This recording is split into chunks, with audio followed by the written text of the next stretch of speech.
Olá pessoal, tudo bem com vocês? Meu nome é Maria Cardoso, sejam bem-vindos a mais um episódio do Citalks.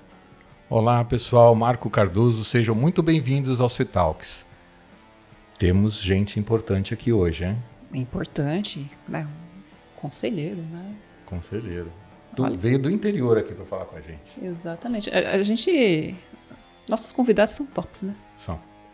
Eu tenho muito orgulho disso. E sempre uma história bacana para vocês, né? Jovens que estão em início de carreira, nada melhor do que ouvir o programa e ver como as pessoas conseguiram chegar aos seus postos através de muito estudo, muito trabalho, muita dignidade, muita ética. Então aproveitem que as histórias são muito válidas para vocês. Perfeito. Então vou apresentar aqui o nosso convidado. Experiente profissional de tecnologia da informação com mais de 25 anos de carreira, especializado em gestão de TI, transformação digital e integração de sistemas, liderou projetos estratégicos em empresas multinacionais, incluindo a implementação de ERPs e iniciativas de governança corporativa, possui mestrado em TI pela Fundação Getúlio Vargas, e MBAs em gestão de projetos e Business Intelligence. É certificado em gestão de mudanças, mentoria profissional e relação de negócios. Bem-vindo, Dario Rosa. Bom dia. Bem-vindo, meu amigo. Bom dia, Marcos. Bom dia, Maria. Prazer estar aqui com vocês. Obrigado pelo convite. Vamos contar toda a sua história aqui, né? Vamos lá. Onde você nasceu? Sou natural de Sorocaba mesmo, no interior de São Paulo. Mais ou menos a 1 hora da capital aqui, né, da cidade de São Paulo. Nascido e criado na mesma cidade. O que mais? É isso, né? Acho que tive outras experiências fora do país viajando, mas sempre tendo a Sorocaba como base. Você fala chuvendinho?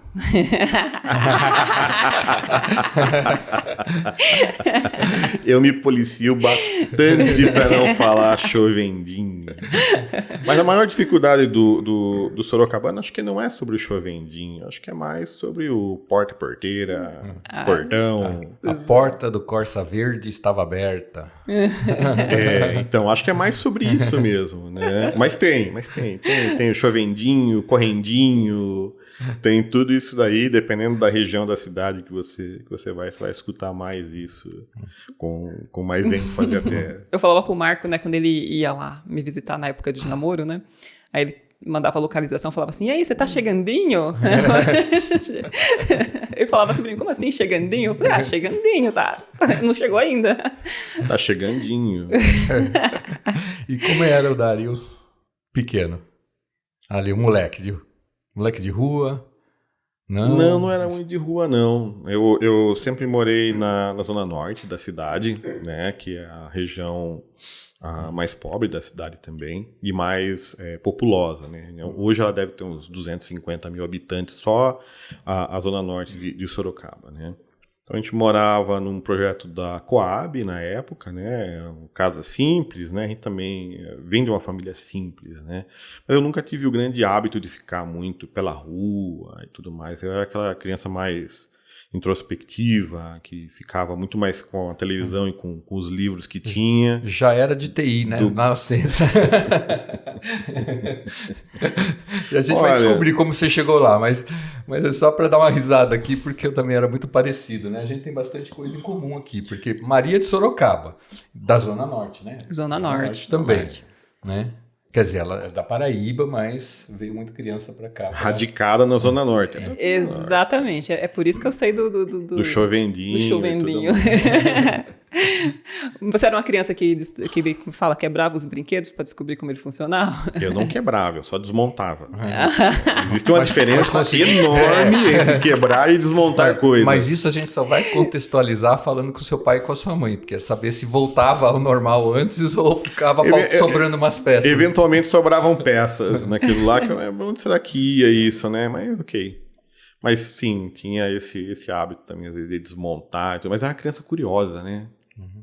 Eu era uma criança curiosa. Eu tinha algumas, assim, vontades. Tipo, eu achava interessante ver meu pai lendo jornal, né? Assim, o que será que tem naquele papel, né? E a minha mãe é professora, né? Então, aprendi a ler muito mais cedo do que na escola, né? As pessoas aprendem a ler com 7 anos de idade, deve ser essa a idade do colégio lá. Mas acho que com 5, 6 anos eu já sabia ler. Porque eu achava aquilo... O que está escrito, né? Por que olha no papel e acha ruim ou acha bom, né? O que está acontecendo, né? Então... Aprender a ler foi libertador. Era nerd desde criança mesmo. Sim, né? exatamente. E você lembra do seu primeiro contato com tecnologia ali? Olha, você vai denunciar a minha idade. Mas o meu primeiro contato com tecnologia foi num TK-85. Olha, que foi o começo de muita gente. Eu tive vontade, mas não cheguei perto, né? Porque era caro também, né? Querendo ou não. Então não era meu, pior que tudo que nem era meu, era de um colega que conseguiu um TK-85 e não tinha muita paciência de digitar as coisas e tal. A gente começou a pesquisar, descobriu que tinha umas revistas que vendiam os códigos. Né? E para quem não está entendendo, imagine que é uma coisa que tem muito menos poder de processamento do que qualquer celular hoje. Qualquer um, né? Qualquer um. Não importa. Você pode fazer assim. Não estamos falando dos top, não. É o mais básico do básico. O pior que você conseguir encontrar, o TK-85, acho que era 8 bits, 4 bits, nem sei. E a gente ficava horas e horas digitando para aparecer alguma coisa na tela. Pô, legal, funcionou, tal. E ele não tinha o gravador, cara. Isso era muito cruel. Ele não tinha o gravador. Porque... Talvez essa seja uma novidade para você, Maria, mas os dados eram gravados numa fita cassete. Olha, deixa eu falar uma coisa aqui, deixa eu falar pro Henrique. Henrique, você vai ter que pegar e fazer o seguinte, porque agora já passou algumas gerações, você vai ter que colocar uma foto do TK-85 e de fita cassete, que é para as pessoas entenderem o que a gente está falando aqui. É importante. Boa. É verdade. É importante. Então foi um TK-85, que era muito difícil de manipular, de mexer, mas era bem legal. E depois com o MSX, né? O primeiro curso de computação foi com o MSX. Mas antes de tudo isso, ou até mesmo em conjunto, dá para dizer assim, eu era um curioso sobre eletrônica. Né? E isso era uma coisa assim, loucura, né? Não tinha tanto microchip quanto tem hoje, era uma coisa mais mecânica até, mas aquela história da eletricidade, o eletromagnetismo, aquelas coisas todas, aquilo é fascinante. Até hoje, se puder, eu mexo. Você me fez lembrar de uma história aqui, e muita gente que a gente entrevistou aqui passou por essa história, né? De eletrônica, de montar, desmontar, né? Teve gente aí falando de montar amplificador, né? Que foi o Bardim, um abraço, Bardim, né? E eu me lembrei de uma agora, eu tinha um daqueles gravador cassete, que era um retângulo assim, e eu também gostava de desmontar as coisas, né? Mas meu pai não deixava, acho que eu chegar muito perto das coisas, mas quando a coisa era minha, eu podia fazer o que eu queria, né? E eu tinha um CCE, né? Acho que não tem mais a marca, né? Então eu posso falar, né? Era certeza de constante encrenca, né? E... uma vez, aí acabou a minha história de eu querer mexer com isso. Quando eu estava mexendo com ele, pus no colo, comecei a mexer para limpar cabeçote, desmontei ele e tal, não sei o que, mexi nos fios e tal, não sei o que. Quando eu liguei na tomada, ele pegou fogo no meu colo e queimou minhas calças que eu usava. Aí eu falei assim, acabou minha passagem por esse tipo de evento. Só contextualizando e para ajudar o editor, esse gravador era o que era necessário para ligar no TK-85 para preservar o que foi digitado. Se não tinha que digitar tudo de novo. Tinha que digitar tudo de novo. Então, é que eu já nasci na época do cartão de memória. Não usou nem ficha de telefone, sabe? Não, mas aqui que é o orelhão, né? O que é o orelhão? Não, usei orelhão, sim. Né, quando você teve contato aí com essa tecnologia, época de escola já estava ali no colegial? Não, isso foi antes até de chegar ao segundo grau. No segundo grau, eu estudei eletrônica, né? Eu fiz a escola técnica do grupo Paula Souza, né? E ajudei a montar o laboratório de eletrônica. Fui da primeira turma de eletrônica, né, da escola em Sorocaba. E lá também tinha o computador, era um outro, já era bem diferente daí, né? Porque daí já tinha um monitor que era um monitor mesmo, né? Essas máquinas que eu comentei, elas eram ligadas na televisão. Então, tinha todo um charme nisso daí, mas na escola não. A escola era um computador profissional, né? O que me inspirou a perturbar todo mundo na minha casa, até o dia que eu ganhei um também, né? Que era até ostentação, porque tinha tela colorida, cara. Nossa. De multimídia. Pra época tinha kit multimídia, né? E tinha multimídia, isso era uma coisa assim, ostentação na época. Mas com certeza seus pais ralaram muito pra isso, né? Porque era muito caro. Era na época, muito caro. Eu lembro que na época foi uns 2.000, Você deve ter feito seu pai gastar o 13º e férias pra isso aí. Foi, acho que foi mesmo. Foi mesmo. Pensando hoje, falei assim, cara, eu nunca devia ter pedido isso daí, mas na época... Na época a gente não pensa assim, né? Não tem esse pensamento, não. E aí começou essa curiosidade de, puxa, tá legal, tem a máquina, e aí, o que eu faço com ela agora? Como é que eu aprendo isso daqui? Como é que eu programo? O que eu faço com esse desenvolvimento todo? Eu queria te fazer uma pergunta. Eu não estudei em colégio técnico, eu estudei do pré até o final do antigo ensino médio, né? Numa escola pública estadual. Mas eu vejo vários amigos que fizeram escola técnica e quase todos eles tiveram, assim, acho que um salto de conhecimento muito maior do que eu tive na época, principalmente. Então, eu queria que você falasse um pouquinho sobre como é que foi, e se foi diferente para você fazer o estudo, né, mais técnico, e como é que você aproveitou isso. No início quando eu comecei a estudar, eu estudei escola pública também, como todo mundo. E isso foi até o último ano da escola pública, que era a 8ª série, né? Hoje já é 9º ano, né? Aí eu tive que prestar uma prova para ser admitido, né, na escola Rubens Faria e Souza, que fica em Sorocaba. E ok. E era um curso em período integral, inclusive. Meu curso eu acho que era o único que era período integral. Então você imagina que era todo o conteúdo que você tinha no 2º grau, mais especialização para você poder estudar o que a gente via no curso técnico, que no caso era eletrônica. Que sensacional. Então, eu tinha aula de integral, né, no 2º grau. Isso é meio doloroso na cabeça da criança. Sim. Mas era o que tinha. Tinha aula de laboratórios. Os laboratórios lá eram fantásticos. Ainda são, né? Que é o Centro Paulo Souza, é muito conhecido lá. Sim, ainda é. Muito. Faz tempo que eu não tenho oportunidade de visitar a escola em si, né? Mas os laboratórios eram o que tinha de melhor, tanto da parte mecânica quanto da parte de eletroeletrônica, tudo que você podia imaginar em matéria de construção, laboratorial, eletricidade de casas, indústrias, motores, toda essa visão a gente tinha lá. E quando você começa a conjugar tudo que você vê da parte técnica, teórica, né? O professor na lousa explicando elétron para cá, elétron para lá, as resistências, tudo mais. Depois tem a oportunidade de materializar aquilo. Faz muita diferença. Faz muita diferença. E fez diferença na sua carreira, né? Ter estudado escola técnica. Fez. A diferença que fez foi em termos de desenvolvimento do raciocínio, de entender que as coisas de alguma forma se encaixam. Então isso contribui quando a gente pensa em visão holística da coisa. Em lógica também, né? Lógica. E até mesmo, que nem, mas depois você migrou para a computação. Não é verdade. Primeiro eu fui fazer administração, né? Eu estudei administração antes de estudar engenharia.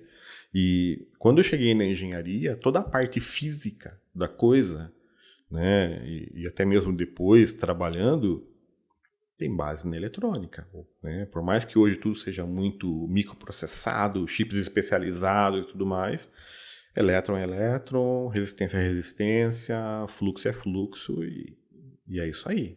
Então a base da compreensão da coisa é a mesma. Né? Claro, muito mais sofisticado hoje, né? Mas não é um animal novo na sala quando alguém fala, temos que falar de um microchip. Não, tranquilo. Eu falo que a educação no Brasil devia mudar. Para mim, o ensino médio, como ele é hoje, né? Ele deveria terminar e a gente só deveria ter escolas técnicas. Porque a gente conseguiria levar o nível da nossa população, hoje, de um nível mais baixo para um nível pelo menos médio. Se todo mundo saísse com uma profissão, você já teria um salto de conhecimento para o próprio país. Eu acho que a gente mudaria o nosso IDH bastante. Sem dúvida. E eu vou até um pouco além, sou até um pouco polêmico nessa colocação, que eu acredito que grande parte do dinheiro que é público, que é investido, deveria ser aplicado no desenvolvimento de ciência aplicada. Nós temos a busca da ciência pura, né? Química pura, física, astronomia. perfeito, e tudo isso é importante, porque tudo nasce lá. Nasce aí, né? Sim. Mas nós precisamos ter um investimento sério como nação para o desenvolvimento das ciências aplicadas, que é onde nós vamos desenvolver novos materiais, novos processos, algo que vai propiciar o país ir além do que simplesmente ser um negociador de commodities. Sim. Né? Não que não seja importante, a água é super Sim. importante no mundo todo. Ainda bem que nós o temos para alimentar o mundo. Ainda bem que nós o temos, né? Que continue bem. Celeiro, né? Mas seria com tanto espaço, capital humano, seria importante ter isso daí. Eu tenho repetido nos programas, né? A gente perdeu onda para a Índia na parte de tecnologia, né? Perdemos, na educação né? Nós perdemos. A educação já é, né? Mas assim, nós tínhamos a oportunidade, né, Ariel, que nós estamos no mesmo fuso horário americano. Como é que não somos nós que prestamos serviços a valores mais competitivos do que a Índia, que está no outro lado, lá na Ásia, com outro fuso horário para atender o pessoal, né? Assim, Bom, começa na formação básica, né? Todo mundo que passou em escola pública teve que estudar um idioma a mais. Ou estudou inglês ou estudou espanhol, certo? Sim. Quanto por cento da população é fluente em inglês? Pouquíssimo. Menos de 4%. Né? Vi uma estatística há um tempo atrás que é menos de 4%. Ridículo. Ridículo. Né? Se nós tivéssemos, sei lá, 25%, 30% da população fluente em idioma inglês ou mesmo em idioma espanhol, esse centro de serviço seria aqui. Exatamente. E continua sendo importante, viu, gente? Continua sendo importante. Continua sendo um diferencial saber pelo menos bem o inglês. Não precisa nem eventualmente ser, eu falo, fluente. Se você já for ao avançado, já ajuda pelo menos a você se destravar. Olha, aí eu tenho que ser polêmico de novo. Manda bala. Eu tenho que ser polêmico de novo. Você que está estudando, estude para falar fluentemente o inglês. Você tem que falar bem, cara. Você tem que se destacar. Sabe por quê? Nós lidamos com assuntos complexos. Quando você vai pegar um processo, quando você vai pegar uma inovação, você vai explicar para um monte de gente que não fala outro idioma além do inglês. Nós temos que considerar. É um fator cultural, principalmente nos americanos, não fala. E que vai colocar a mão na boca e falar com você. Então, você tem que se destacar nisso daí. Não, você tem razão. Aprender a falar bem o inglês, ser exposto dessa forma, cara, alavancou muito o que eu fazia. Sim, faz muita diferença na carreira. Faz. E como que foram ali a sua primeira experiência profissional ali já com tecnologia? Então, saindo do colegial, eu trabalhei um tempo na antiga Eletropaulo, mas com telecomunicações, né? Não tinha nada a ver com a computação em si. Quando eu estava no meio do curso de administração, eu consegui um emprego numa empresa que era falimentar. Olha só que coisa. Era uma empresa pequena, lá em Sorocaba mesmo, que fazia produtos para camping. E camping no Brasil é um negócio que não anda, do ponto de vista mercado. E essa empresa era uma filial americana, trazia materiais de ponta lá dos Estados Unidos e tal. Só que assim, custo do dólar, importação, falta de cultura local para usar. Imposto, né? Imposto, tudo isso contribuiu para que aquela operação não fosse bem. Né? Isso foi muito ruim para a operação, mas foi muito bom para mim. Porque eu tive a chance, eu fui contratado para trabalhar no departamento de custos industriais. Quem trabalha em custos industriais normalmente é obrigado a entender todos os processos, é obrigado a entender de contabilidade, entender todas essas áreas que são correlatas. Né? Só que à medida que foi diminuindo a atividade, a primeira coisa que vai embora no Brasil é headcount. Sim. Então, um belo dia, alguém me ligou lá e falou assim, viu, manda o seu estagiário, que no caso era eu aqui, nós temos um trabalho de engenharia de processo para ele fazer. Ok, né? Mandou ir, eu fui, né? Aí chegar lá, e aí a bênção, né? Sempre tem ali o momento em que tem a interferência, né, quase que divina da história, que você encontra pessoas que estão dispostas a ensinar. Então eu tive um professor de engenharia de processo naquele dia, depois eu tive engenharia de produto, depois de como eram operações, qualidade, e assim fui caminhando. E o que isso tem a ver com computação? Porque eles precisavam da minha ajuda para operar o RP da empresa. Então era lá, eu olhava tudo que acontecia naquele RP e depois ia perguntando, viu, mas cara, desculpa, eu não posso fazer as coisas assim. Eu tenho que entender onde que as coisas se conjugam, onde que se liga, né, para conseguir até te ajudar mais.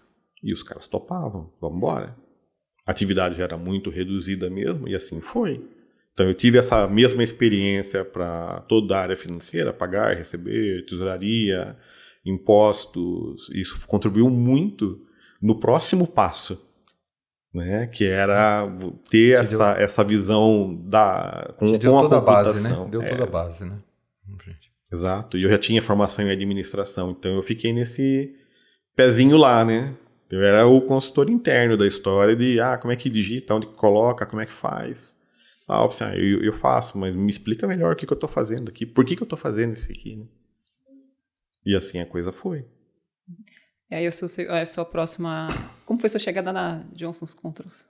Então, foi justamente depois que eu saí dessa empresa que fazia material para camping, eu me movi para Johnson, né? Passei num processo lá para trabalhar na área de custos mesmo. Uma gigante, né? Gigante. Johnson Controls, na época, Johnson Controls no mundo tinha 140 mil funcionários, né? Não é... Estamos falando mais ou menos em quando aí, para dedurar a idade? 97? Ou seja, 98. Chegando no ano 2000. Chegando próximo do ano 2000. Tá. E numa situação bastante interessante também, porque a indústria no Brasil tinha sido comprada pela Johnson Controls, eles não tinham presença ainda como indústria aqui.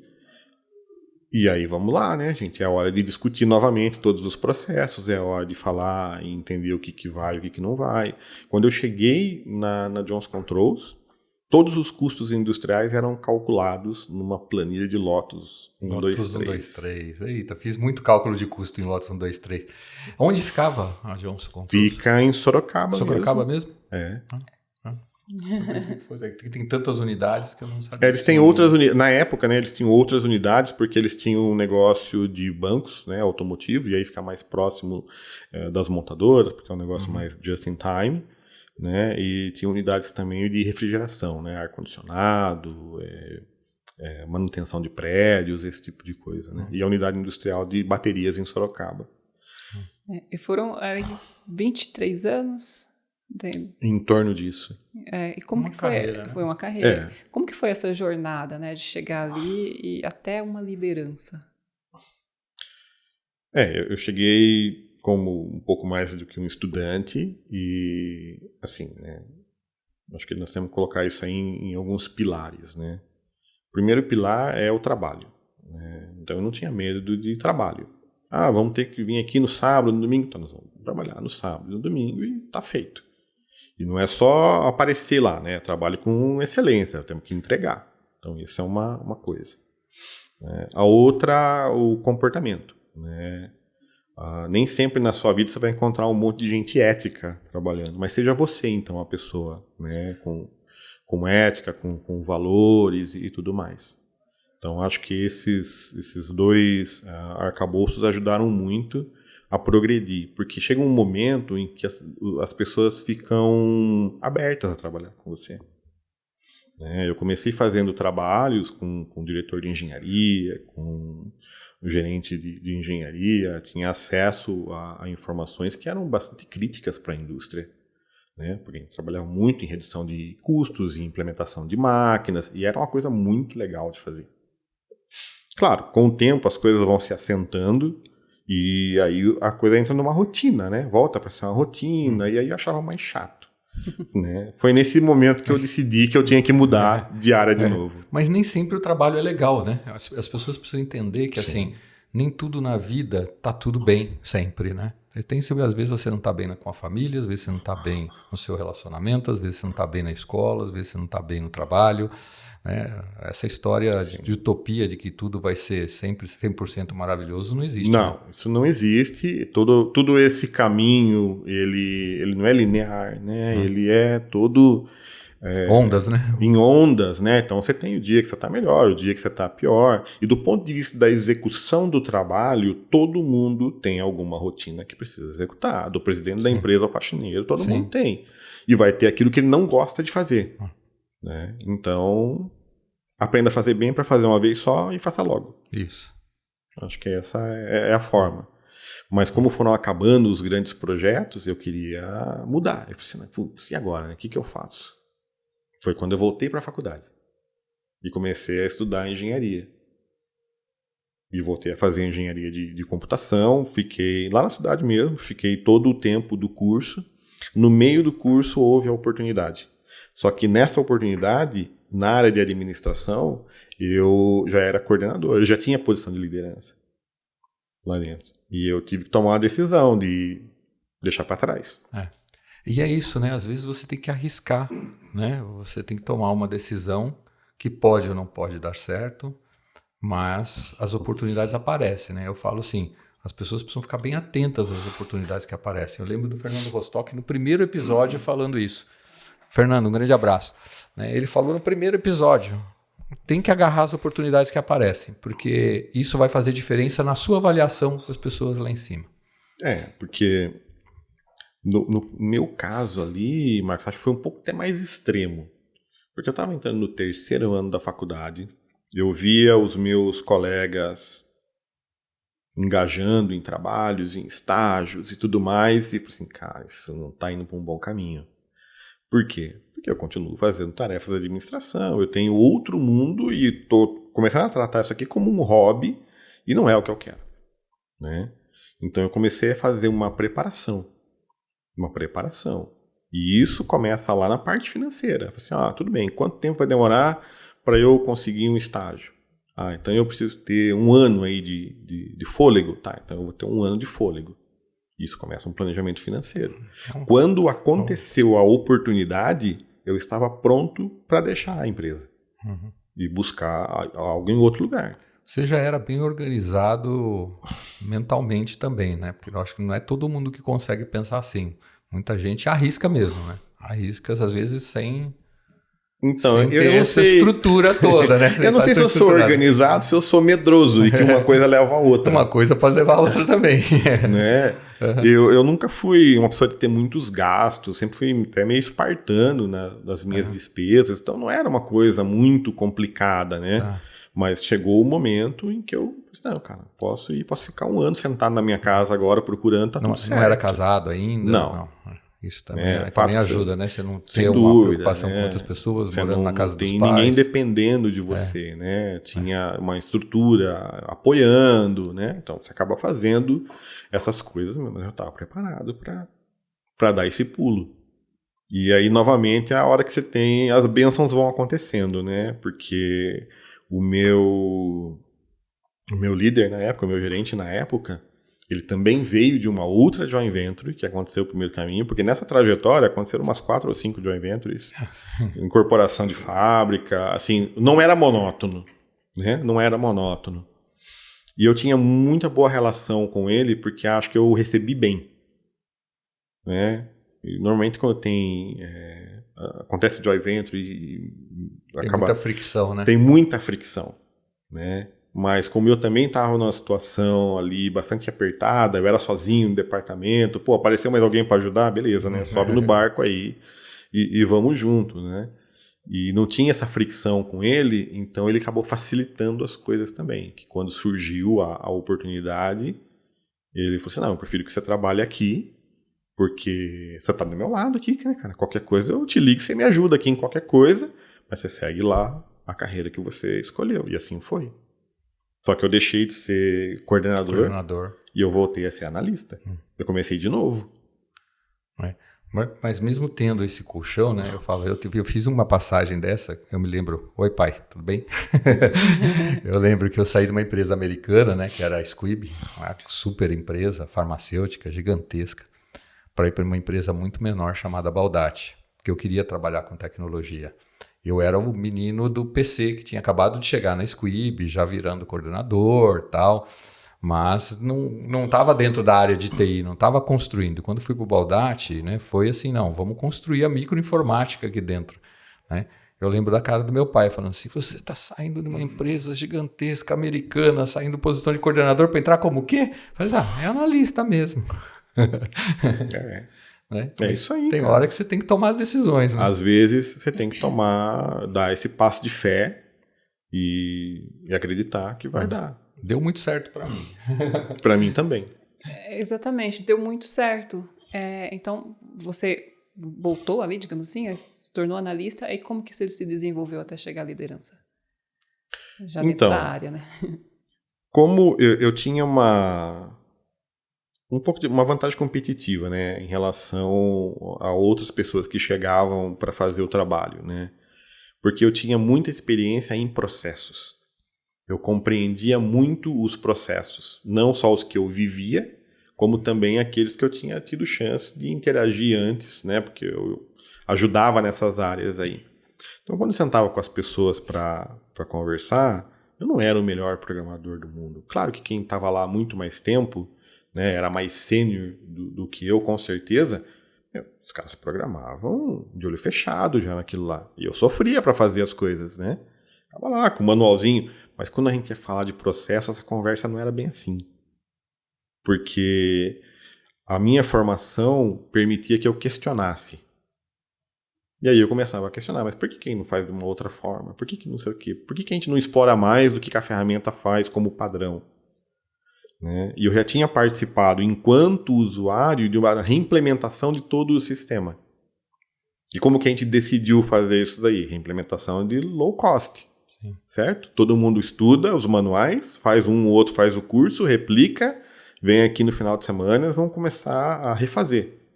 Para minha sorte, eu já sabia sobre engenharia de produtos, sobre engenharia de processo, sobre custos, que era onde eu trabalhava, sobre todo o resto, a gente ajudava a construir. Né? Então tem uma série de pessoas que até hoje, né, a gente se conversa às vezes, que participou desse evento, né, que foi fazer uma reimplementação sem trocar instância, sem fazer nada, mas porque não era funcional. Como te falei, quando cheguei lá era calculado em uma planilha de Lotus, cara. Você sabe o que é dar um enter e ficar aguardando 35 minutos para ver o que vai acontecer de resposta?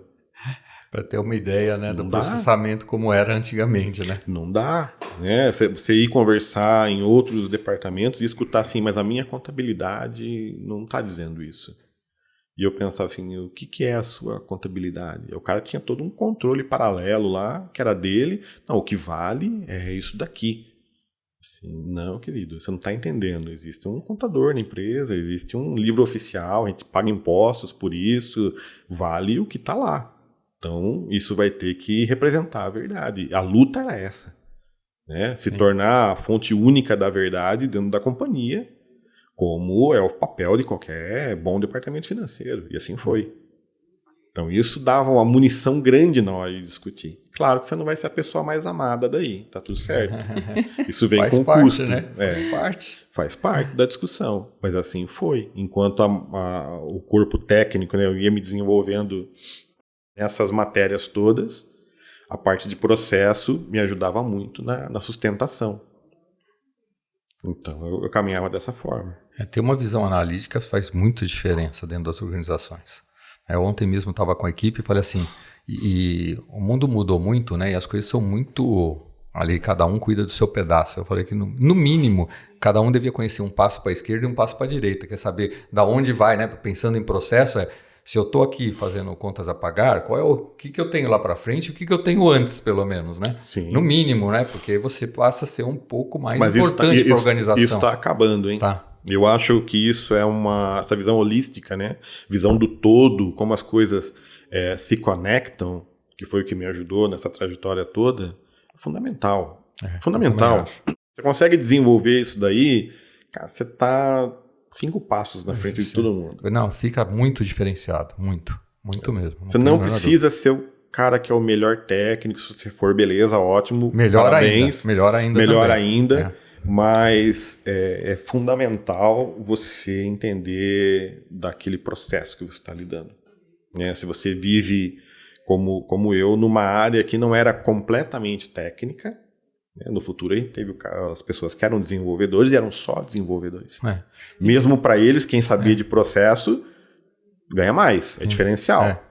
E não tem nada, né? Nada contra quem quer ser eventualmente técnico também. Tem, né? Tem a carreira, pode fazer a carreira claro. Y lá, como a gente fala, vai ser o melhor técnico do universo. Só que a questão é que talvez você não possa trabalhar numa empresa que faça produtos ou faça coisas. Vai trabalhar numa empresa tech, porque aí você vai ser um diferencial lá. Né? É isso aí. Né? Aí vai fazer diferença na sua carreira. Né? Você sendo muito técnico, procure uma empresa técnica, né? Porque aí você vai ser o diferente. Agora, dentro de uma empresa de processos, que depende de processos, o diferente é quem entende do processo. É muito complicado, né? A gente, durante os processos de mentoria, às vezes a gente explica isso para as pessoas, né? Mas por que eu quero ser arquiteto? Eu quero ser a referência técnica da empresa. Tá tudo certo. Onde você trabalha? É tecnologia? É uma startup? O que é isso daí? Aí você descobre que é uma empresa mais tradicional e tal. Assim, olha... É um caminho mais difícil. Não que não possa acontecer. Não que não possa acontecer, não que eles não precisem, né? Nós falamos de Johnson Controls. Johnson Controls tem todo o seu corpo de arquitetura, muito bem remunerado, ninguém tá reclamando de nada lá, e é uma carreira Y. Sim. Mas olha o tamanho da empresa.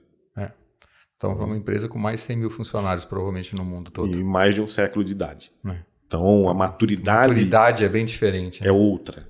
A maneira como tratam todas as coisas, como pensa, tudo é diferente. Não pensa amanhã, não. Pensa 10 anos. Aula grátis com Dario, hein? Opa, só me chamar. Gente, só dá uma olhada, um excelente mentor, a gente vai falar isso, conselheiro. E olha, quem prestou atenção nessas últimas frases terá uma carreira diferente. Aproveitando, né, inclusive, esse gancho, e como que é para você agora...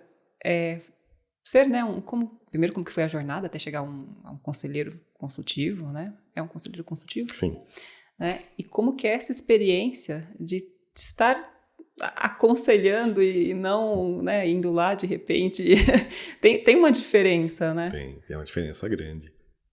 Tem uma diferença grande. Na posição de executivo, você deve estar sempre pronto para assumir o leme de alguma coisa, né?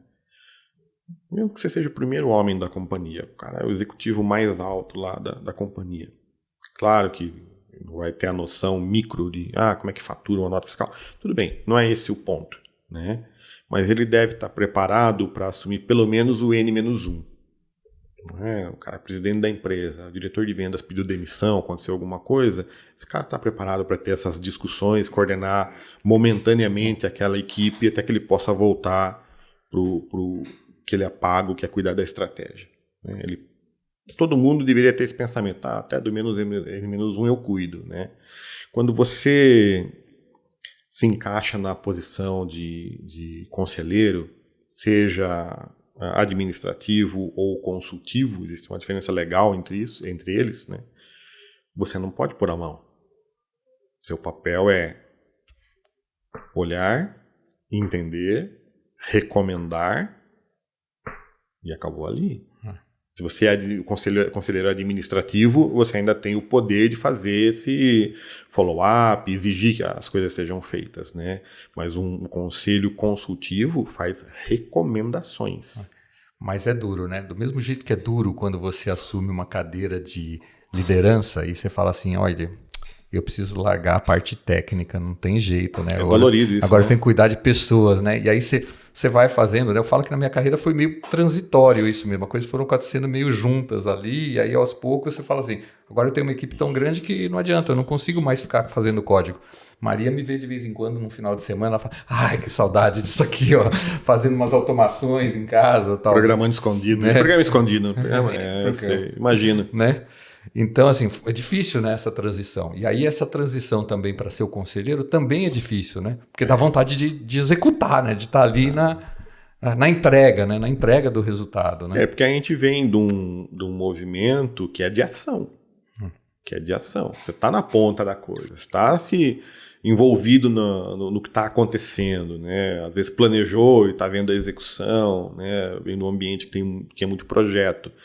Cara, complicado às vezes você olhar e falar assim, puxa, podia ser um pouquinho mais rápido, né? Vamos atuar. Não, recua.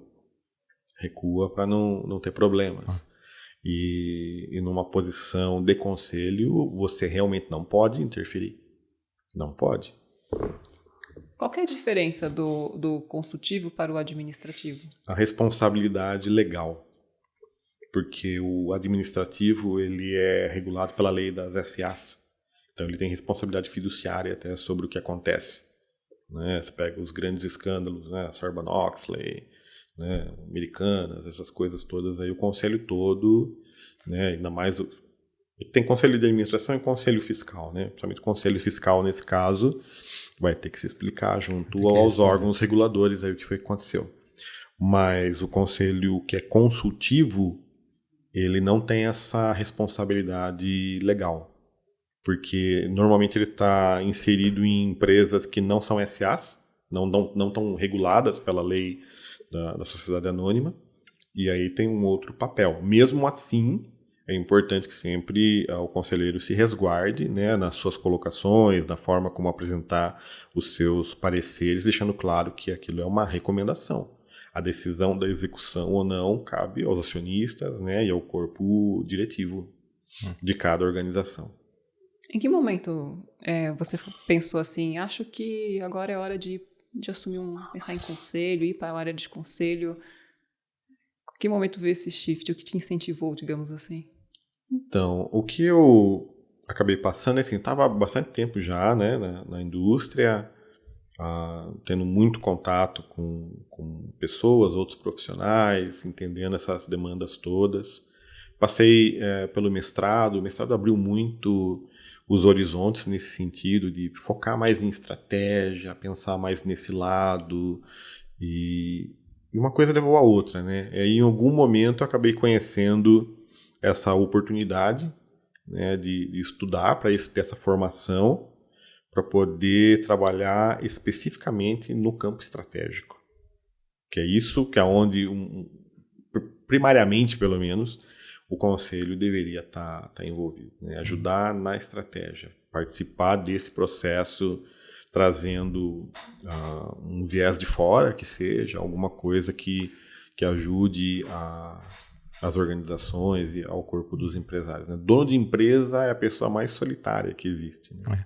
Mas ainda assim, né, apesar dessa tua frase final aí, né, assim, o pessoal ainda acha que é super-homem, né? Porque é difícil, né? A gente ainda tem muitas empresas que não pensam no conselho. Né? Então, eu vejo ainda como um mercado bastante restrito no Brasil. Sim. Né?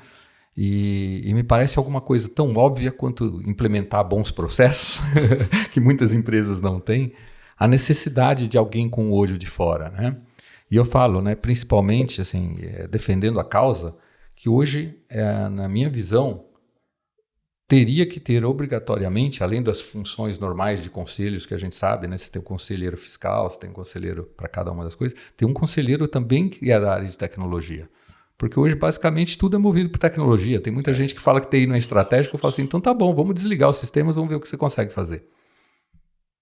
Eu fazia essa piada com algumas pessoas que me diziam isso também. Algumas pessoas, mas TI não é estratégico. Eu falei assim, tá bom. Se eu mexer um pouquinho no meu telefone aqui, eu desligo a sala.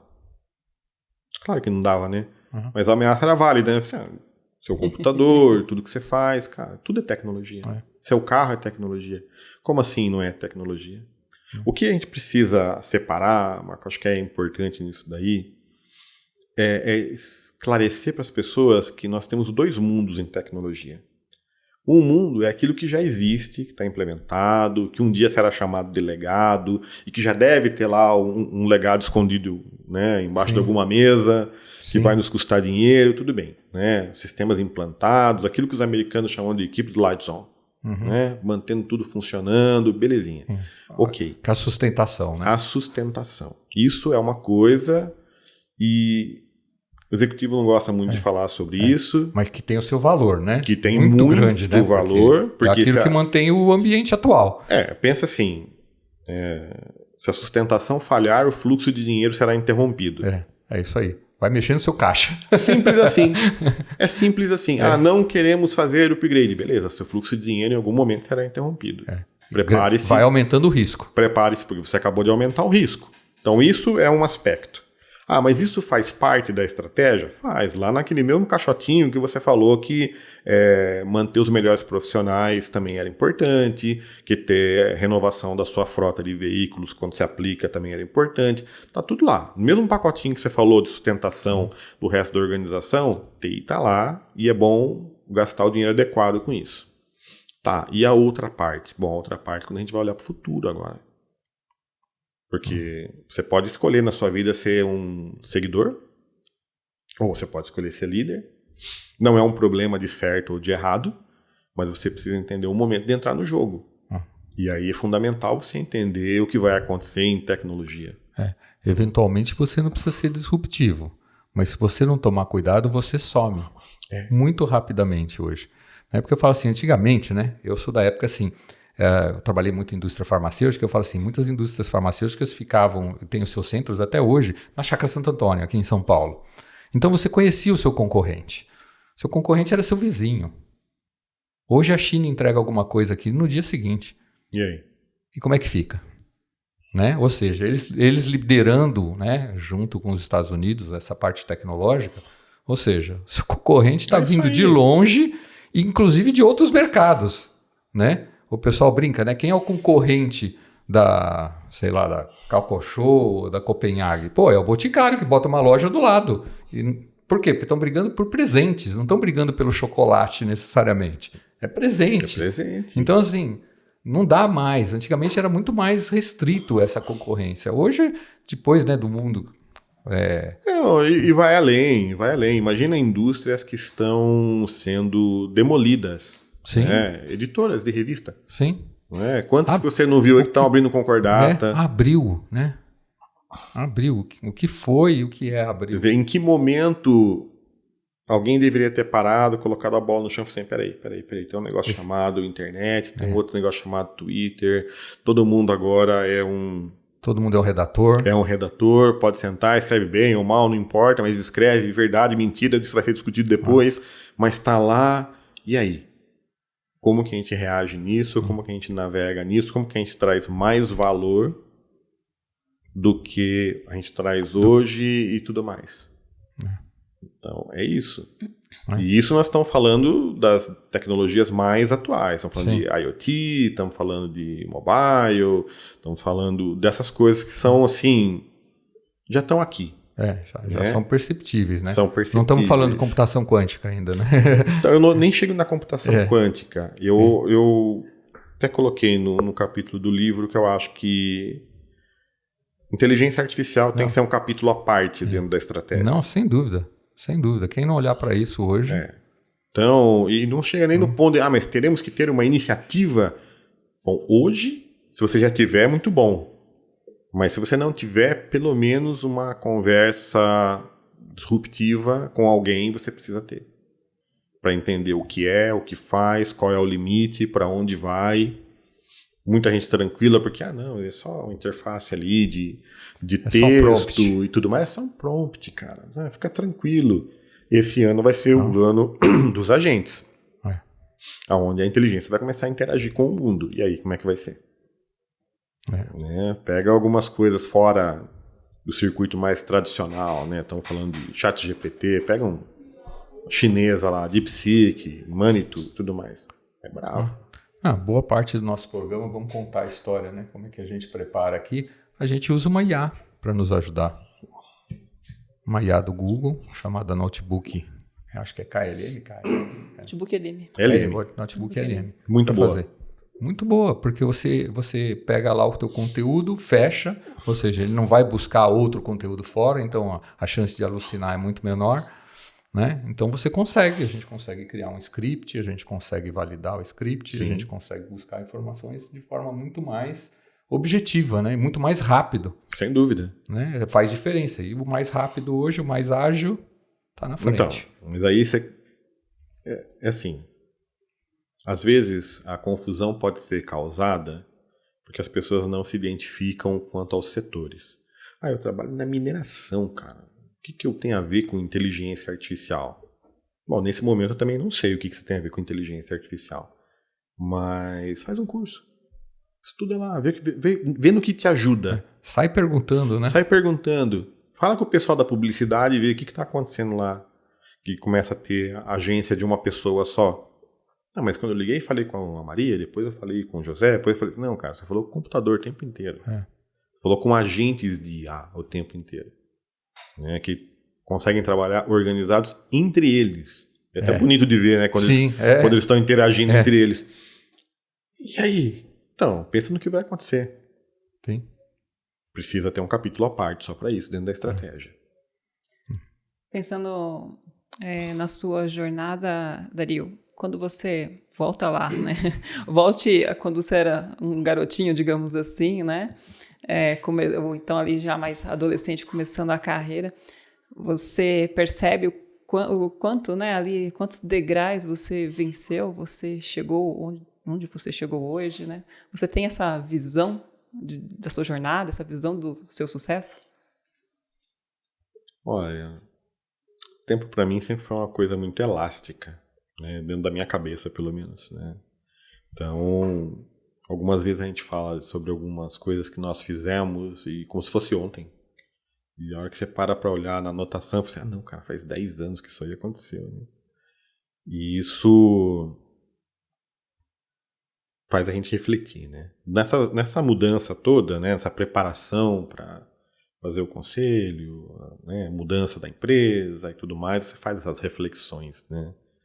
E acho que o que fica é não só toda a trajetória, né? Nem sempre foi um processo ileso, né? Às vezes é um processo muito dolorido, muito né? doloroso, por tudo que acontece e tudo mais, mas como que saiu, emergiu disso daí, né?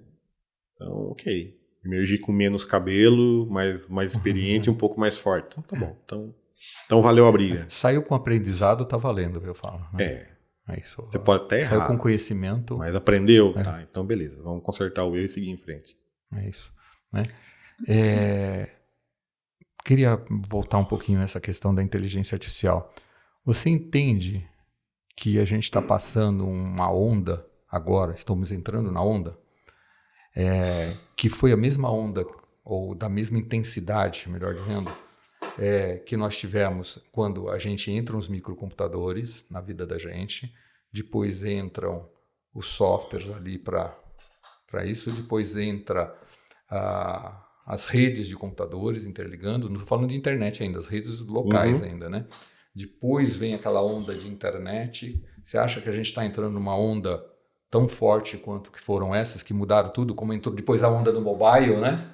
Depois de internet, a onda do mobile, quer dizer, hoje a gente tem, eu ia falar, tá tudo aqui na mão, mas não tá aqui na mão, né? Você tem quase tudo hoje no celular, né? Sua câmera, seu tocador de MP3, os seus bancos, né? O seu aplicativo para alugar carro, o seu aplicativo para transporte público, você tem tudo, né? Você acha que a gente está nessa outra onda que ela vai ter o mesmo nível de importância ou maior até? Eu acho que vai ser mais rápido.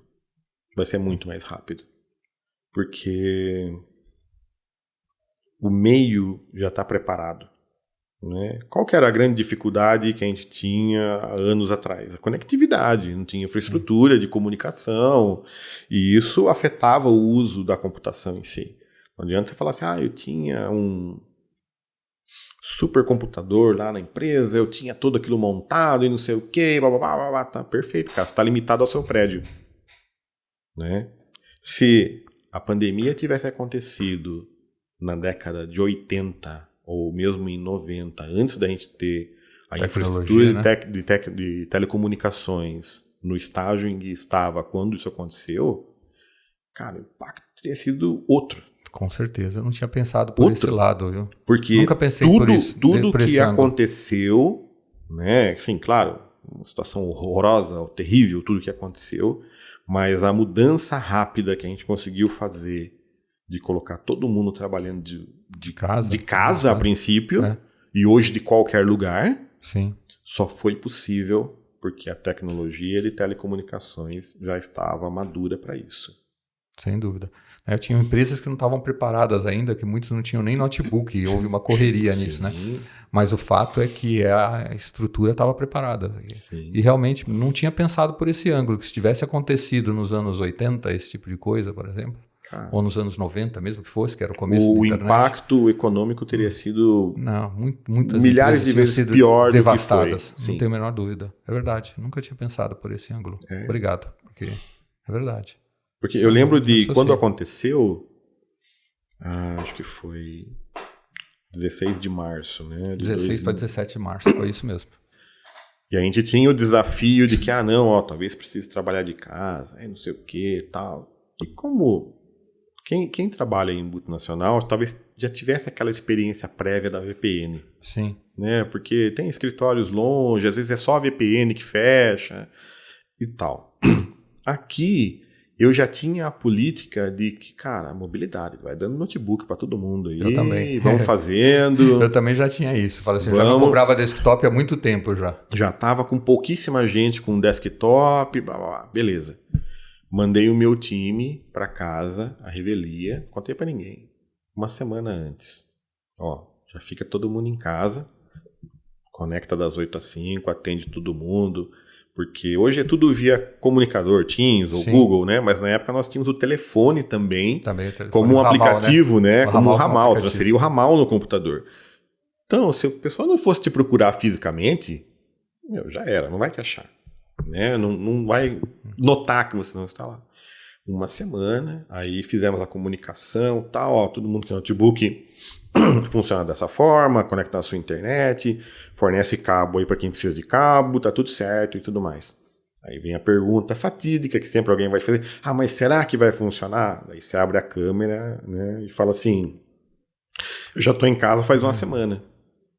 Todo mundo do meu time está em casa faz uma semana e nenhum de vocês percebeu. Então isso foi importante para quebrar um pouco o estigma, porque tinha executivo que era contra. Não, isso não vai funcionar. Como nós vamos fazer fechamento contábil, todo mundo à distância? Fez, né? Ficou mais de um ano fazendo. 2, né? Foram quase 2 anos. Né? 2 anos fazendo, sem falha, sem problema. Não se perdeu R$1 no processo, não se machucou ninguém na história. E aconteceu. Então, mas imagine se fosse 90. Não, tem razão.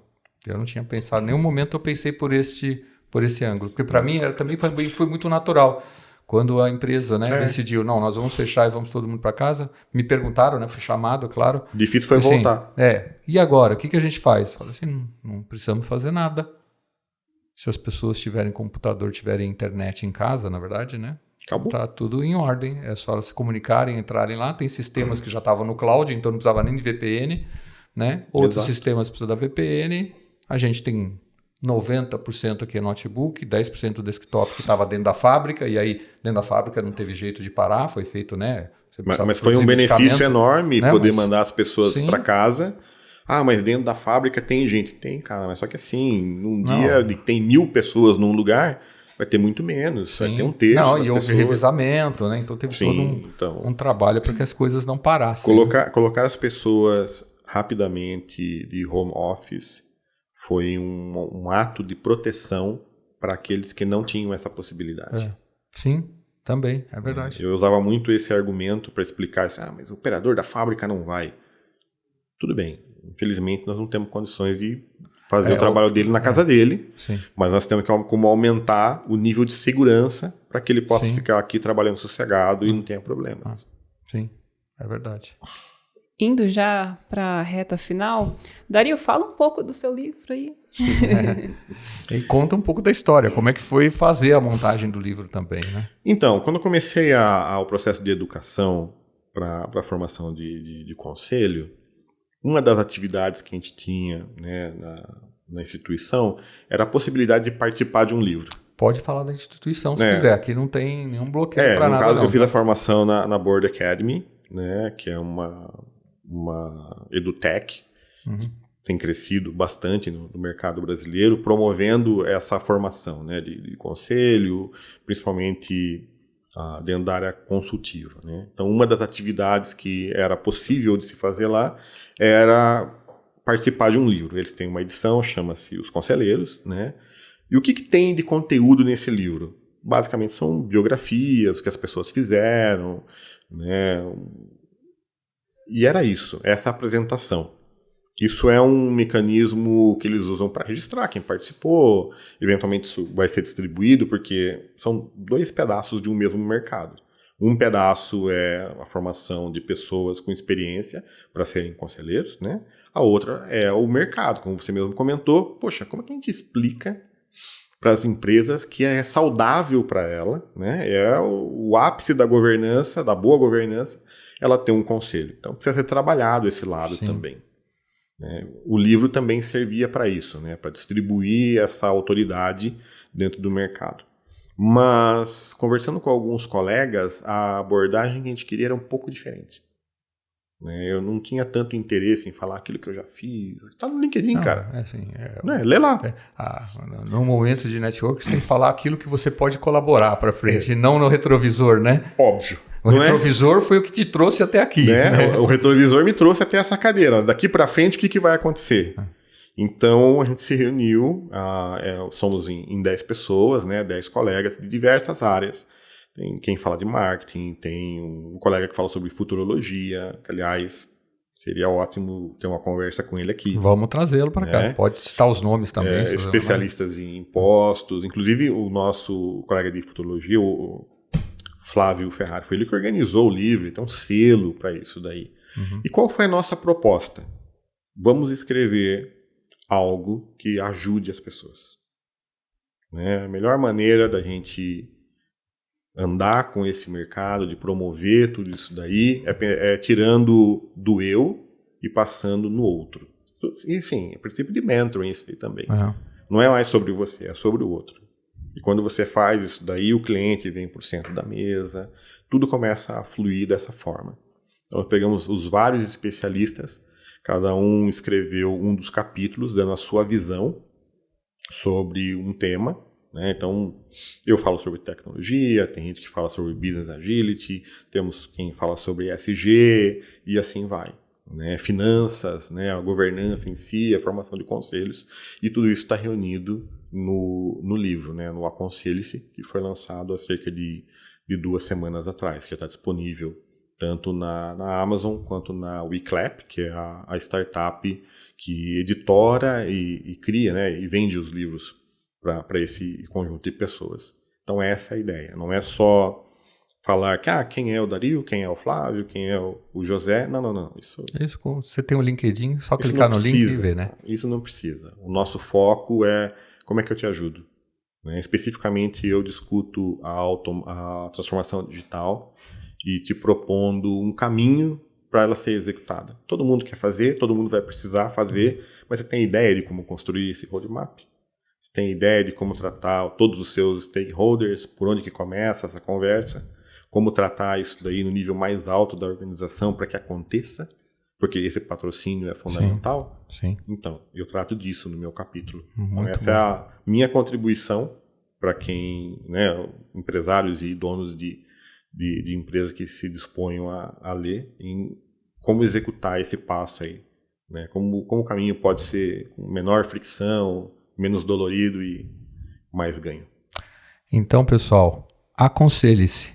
O impacto dos conselheiros consultivos nos negócios de sucesso. É isso aí. Dario, aqui, conta pra gente o que você faz ali, digamos assim, para manter o equilíbrio, ali, vida saudável, não ficar toda hora trabalhando, não pensar em trabalho, não ir dormir meia-noite fazendo códigos. Percebeu, né? Qual é o problema? Você percebeu, né? Qual é o problema? Eu falo, é justamente a hora que eu tô relaxando, né? Fazendo código. É o olhar fulminante aqui, ao vivo. Olha, eu acho assim, recomendo coisas que talvez eu não siga completamente, mas põe na agenda. Eu acho que o caminho é esse, entendeu? Eu não vou te falar, faça alimentação saudável, acima do peso, falar isso daí não tem sentido. Faça academia, tudo isso é verdade, tudo isso é bom. Quer que aconteça? Põe na agenda.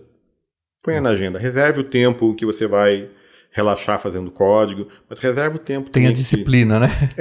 Reserva o tempo também que você vai ficar com a família, que você vai passear com o cachorro, que você vai ao cinema, assistir uma comédia, que você vai interagir com pessoas que às vezes você não está tendo tanto contato, sabe? Tomar um pouco de sol, põe na agenda. Né? Ontem eu pude almoçar com alguns velhos amigos e aí, puxa, finalmente aconteceu. Eu disse, não, só aconteceu porque pôs na agenda. Você põe na agenda, um dia o dia chega, a hora chega, aí você faz.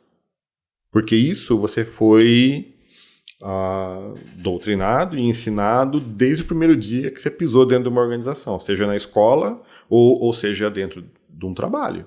Você aprendeu que você tem que pôr na agenda e cumprir a agenda. Então você quer ter esse equilíbrio todo, seleciona aquilo que você gosta, testa várias coisas. Até antes da pandemia, eu tinha a ideia de aprender uma coisa diferente por ano. Eu fiz curso de culinária, fiz curso de fotografia. Né? Nunca cozinhei, nunca tirei fotografia profissionalmente, mas fui lá, fiz, entendi aquilo lá, me trouxe uma outra visão de algumas coisas. A gente sempre aprende algo. E em algum momento a gente vai pôr em prática. Então, o curso de fotografia serviu para aumentar a minha visão estética sobre as coisas, de se interessar por história da arte, de entender por que aquilo foi feito dessa forma. Né? Então, sempre soma alguma coisa. Sim. Mas quer que aconteça? Põe na agenda. É assim que você equilibra as coisas. Boa dica. Aprendeu a cozinhar? Então, talvez não seja muito estratégico responder isso agora. Boa. Obrigado, me ajudou bastante. Senão eu ia mandar uma pessoa aqui para o mesmo curso. O mesmo curso. Olha, não adianta, Maria, não é uma boa ideia. E te falo por quê. Porque quando você vai fazer um curso de gastronomia, você não vai fazer o básico lá. Você não vai lá. Então, eu fui e voltei e não aprendi a fazer arroz e feijão. Porque lá se cozinha outra coisa. Como é que faz o peixe com alcaparra, que vai não sei o quê. É tudo, sim, pratos que são bonitos e sofisticados. Porque quer que você entregue um negócio bonito, sim, né? Aí quando você volta para sua casa, você tá aí e o arroz, feijão e batatinha frita. Não, esse eu não cheguei nesse capítulo ainda. Então, a grande oportunidade para as empresas de cursos de gastronomia. Ensino básico. Ensinem o arroz, feijão e fritar um ovo. É isso aí. Né? Sem se queimar, pelo amor de Deus. Sem sujar o fogão. Mas muito mais importante do que a pessoa não se queimar é não sujar o fogão. Exato. Exatamente. Senão tem que limpar depois também. Exato. Dario, você sabe como seus times, seus pares ali que trabalharam com você o veem? Ai, meu Deus. Eu tenho a resposta, tá? É como que eles... A gente fez algumas entrevistas. Uma série de entrevistas. A gente fez uma série de entrevistas aqui. Quase uma análise 360. Exatamente, né? Dario Rosa é um líder estratégico e inspirador, amplamente reconhecido por sua habilidade em alinhar tecnologia e negócios com maestria. Com uma abordagem colaborativa e visão ampla, ele se destaca por conduzir transformações digitais complexas com eficiência, sempre focando em resultados sustentáveis. Sua capacidade de liderança é marcada pela empatia, capacidade de escuta e foco no desenvolvimento de pessoas, sendo frequentemente elogiado por sua generosidade ao compartilhar conhecimento. Dario é admirado por sua postura ética, profissionalismo exemplar e por criar pontes entre áreas e equipes, promovendo um ambiente de confiança, inovação e alto desempenho. Fico feliz que todo esse esforço valeu a pena. Valeu a pena, valeu a pena, né? Ontem eu estive no Google e comentei com a minha equipe assim, que felicidade tá lá e ver uma pessoa que foi lá na lista de suporte hoje ser um engenheiro cloud do Google, sabe? Essas coisas, assim, não tem valor como fazem na propaganda. Então, mas eu estava comentando isso ontem, né, com os amigos, né, Marco? Eu comentei que vim aqui e tal, vão te perguntar isso, vão te falar aquilo, como é que você responde assim? Gente, é simples. Não é sobre você. Você sentou na cadeira da liderança, tá, parabéns, não é mais sobre você.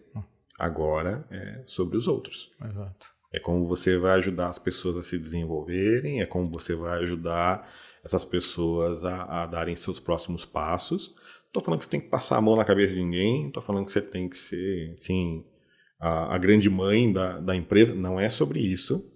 Prazo é prazo, orçamento é orçamento, as tarefas são as tarefas. Mas você aí que é gestor novo, experimente fazer isso daí. Experimente delegar um pouquinho mais. Experimente deixar as pessoas tomarem suas próprias decisões. Seja muito mais facilitador e provedor do que comando e controle. Veja a mágica acontecer. Veja a mágica acontecer. Mais uma boa dica. Bom, aquela câmera é sua, é a hora de falar para a esposa, para os filhos lá, aproveita que é para poder ficar tranquilo, né? A gente sempre lembra, pessoal, né? Teve que sair de casa, quis se comprometer com alguma coisa em São Paulo. A gente sempre lembra, mas eu vou explicar, veio do Jesus. Isso, veio do Jesus. Veio Jesus do Garcia, um grande abraço, meu amigo, grande abraço. Depois que o Jesus Garcia, né, compartilhou com a gente...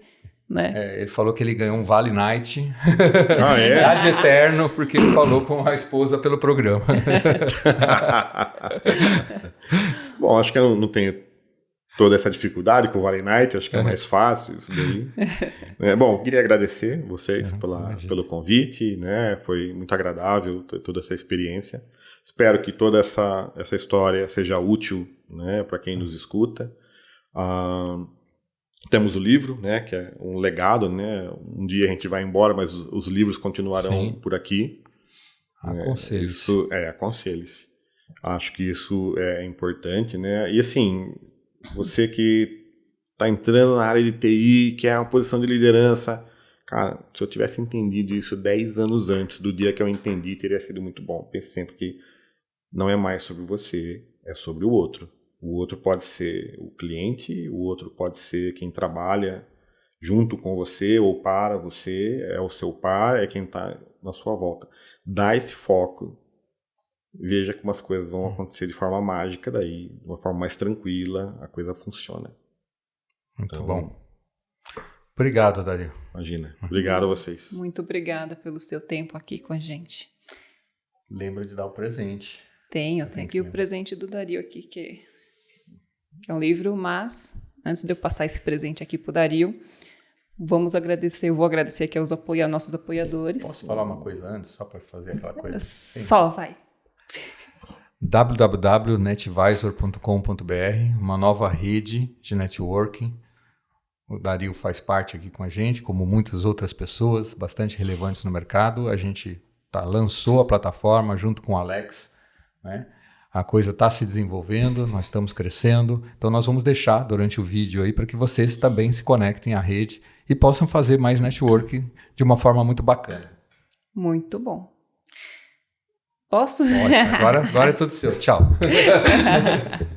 Bom, vamos lá agradecer aos nossos apoiadores, agradecer aqui ao Grupo Taking, né? Quando a gente fala ali em projetos personalizados, Talent Acquisition, Digital Workplace e parceiro oficial Oracle, com a Taking.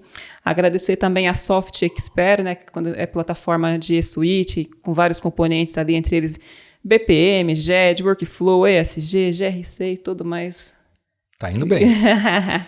Agradecer a Elo, serviços, né, nas plataformas SAP e Thomson Reuters.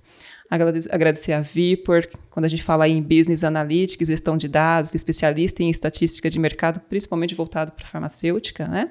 E agradecer a Cisnet, empresa aí de soluções em infraestrutura e segurança. Perfeito. Finalizou? Finalizado, então. Obrigada. Vambora? Vamos para Sorocaba. Sorocaba. Daqui a pouco em Sorocaba, né? O programa vai pro ar daqui um tempinho, a gente está com bom volume gravado. Mas obrigado por vocês estarem acompanhando. Um grande abraço. Até a próxima. Até a próxima semana. Comentem e compartilhem, por favor. Não é mesmo? É isso mesmo. Tá bom. Então, até a próxima. Tchau. Obrigado.